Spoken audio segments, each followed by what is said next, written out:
Welcome to the Daily Walk Podcast, brought to you by Walk Thru the Bible. The Daily Walk Podcast is a daily devotional that will guide you on a life-changing journey through the Bible in 1 year. Join us every day to hear the entire Bible in a year, alongside a daily devotional thought that will help bring God's Word alive for you. Today's Walk Thru devotion comes from Job chapters 20 and 21. Zophar now makes his last public appearance. His comments in Job chapter 20 verse 5 are addressed to the wicked, but are aimed straight at Job.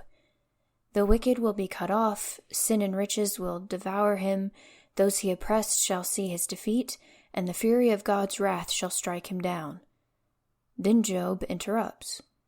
The wicked do sometimes prosper and enjoy the luxury of their wealth, but ultimately they die just like everyone else. The wicked are mighty in power while they live, but then comes their destruction by God. Job concludes in Job 21 verse 34, "How can you console me with your nonsense? Nothing is left of your answers but falsehood." Now let's listen to Job chapters 20 and 21. Job 20. Then Zophar the Naamathite replied, "My troubled thoughts prompt me to answer because I am greatly disturbed. I hear a rebuke that dishonors me, and my understanding inspires me to reply. Surely you know how it has been from of old, ever since mankind was placed on the earth, that the mirth of the wicked is brief, the joy of the godless lasts but a moment, though the pride of the godless person reaches to the heavens, and his head touches the clouds. He will perish forever like his own dung. Those who have seen him will say, 'Where is he?' Like a dream he flies away, no more to be found, banished like a vision of the night. The eye that saw him will not see him again. His place will look on him no more. His children must make amends to the poor. His own hands must give back his wealth. The youthful vigor that fills his bones will lie with him in the dust. Though evil is sweet in his mouth, and he hides it under his tongue, though he cannot bear to let it go and lets it linger in his mouth, yet his food will turn sour in his stomach. It will become the venom of serpents within him. He will spit out the riches he swallowed. God will make his stomach vomit them up. He will suck the poison of serpents. The fangs of an adder will kill him.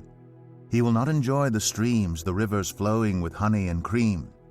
What he toiled for he must give back uneaten. He will not enjoy the profit from his trading, for he has oppressed the poor and left them destitute. He has seized houses he did not build. Surely he will have no respite from his craving. He cannot save himself by his treasure. Nothing is left for him to devour. His prosperity will not endure. In the midst of his plenty, distress will overtake him. The full force of misery will come upon him.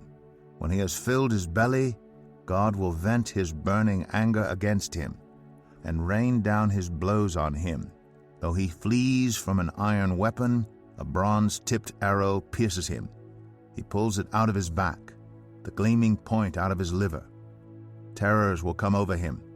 Total darkness lies in wait for his treasures. A fire unfanned will consume him and devour what is left in his tent. The heavens will expose his guilt, the earth will rise up against him. A flood will carry off his house, rushing waters on the day of God's wrath. Such is the fate God allots the wicked, the heritage appointed for them by God. Job 21. Then Job replied, "Listen carefully to my words. Let this be the consolation you give me. Bear with me while I speak, and after I have spoken, mock on. Is my complaint directed to a human being? Why should I not be impatient? Look at me and be appalled. Clap your hand over your mouth. When I think about this, I am terrified. Trembling seizes my body. Why do the wicked live on, growing old and increasing in power? They see their children established around them, their offspring before their eyes. Their homes are safe and free from fear. The rod of God is not on them. Their bulls never fail to breed. Their cows calve and do not miscarry. They send forth their children as a flock. Their little ones dance about. They sing to the music of timbrel and lyre. They make merry to the sound of the pipe. They spend their years in prosperity and go down to the grave in peace. Yet they say to God, "Leave us alone. We have no desire to know your ways." Who is the Almighty that we should serve him? What would we gain by praying to him? But their prosperity is not in their own hands. So I stand aloof from the plans of the wicked. Yet how often is the lamp of the wicked snuffed out? How often does calamity come upon them, the fate God allots in his anger? How often are they like straw before the wind, like chaff swept away by a gale? It is said, God stores up the punishment of the wicked for their children. Let him repay the wicked so that they themselves will experience it. Let their own eyes see their destruction. Let them drink the cup of the wrath of the Almighty. For what do they care about the families they leave behind when their allotted months come to an end? Can anyone teach knowledge to God, since he judges even the highest? One person dies in full vigor, completely secure and at ease, well nourished in body, bones rich with marrow. Another dies in bitterness of soul, never having enjoyed anything good. Side by side they lie in the dust, and worms cover them both. I know full well what you are thinking, the schemes by which you would wrong me. You say, "Where now is the house of the great, the tents where the wicked lived?" Have you never questioned those who travel? Have you paid no regard to their accounts, that the wicked are spared from the day of calamity, that they are delivered from the day of wrath? Who denounces their conduct to their face? Who repays them for what they have done? They are carried to the grave, and watch is kept over their tombs. The soil in the valley is sweet to them. Everyone follows after them, and a countless throng goes before them. So how can you console me with your nonsense? Nothing is left of your answers but falsehood. Here is our Daily Walk devotional thought for today. How can you explain the seeming iniquities in the world today? The wicked generally going unpunished, the rich getting richer, the poor getting poorer, the swindler prospering while the honest man goes bankrupt? Isn't God concerned about such things? If you have pondered questions like these, you're not alone.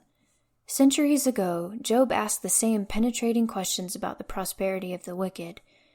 He looked around him and saw distorted business ethics, perverted justice, unpunished criminals, and unjust suffering. Everywhere he looked was cause for pessimism, until he looked up, and suddenly everything snapped into sharp focus. The God of eternity works out his plan from the perspective of eternity. In the end, all accounts will be settled justly, but for now, God calls upon the righteous to trust him, to leave vengeance in his hands, and to walk by faith. Pick an unfair situation from your life and look at it from God's perspective. What do you see? How will you respond? Thank you for joining us today for the Daily Walk Podcast from Walk Thru the Bible. Be with us tomorrow as we continue our life-changing journey through the Bible in a year. Love this episode of the Daily Walk Podcast? We'd love for you to rate and give us a review on iTunes or Google Play. Make sure you subscribe so you won't miss an episode as we walk through God's Word together. For more resources to help you live God's Word, visit walkthru.org. That's WALKTHRU.org. Walk through the Bible. Take a walk, change the world.